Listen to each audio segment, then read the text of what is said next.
My wife and I moved into an old two-story house in Pennsylvania last October. We didn't have any kids yet, but the previous owners had left a vintage baby monitor mounted in the upstairs guest bedroom.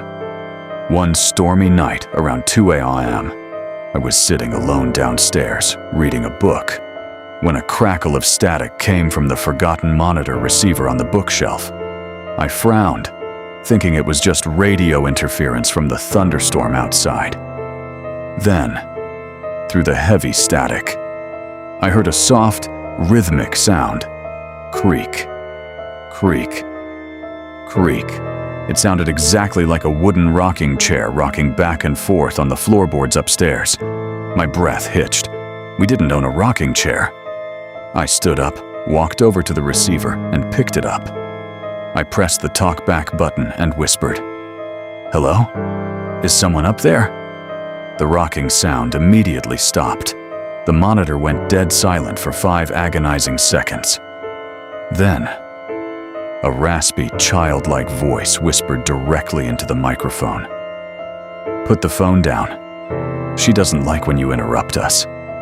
My blood went completely ice cold. I dropped the monitor, grabbed a heavy flashlight from the kitchen, and sprinted up the stairs toward the guest room. I kicked the door open and threw the flashlight beam across the room. The room was completely empty, except for the baby monitor sitting on the windowsill. Beside it, painted in wet, dark grease across the glass, was a handprint the size of an adult, and a small handprint right beside it. I rushed down to the basement to check the main breaker and found a small hidden hatch behind the water heater.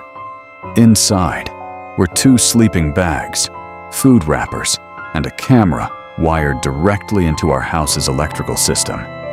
Someone had been living inside our walls, using the old baby monitor to talk to their child. We sold the house 3 weeks later. If you hear static in an old house, never talk back through the speaker.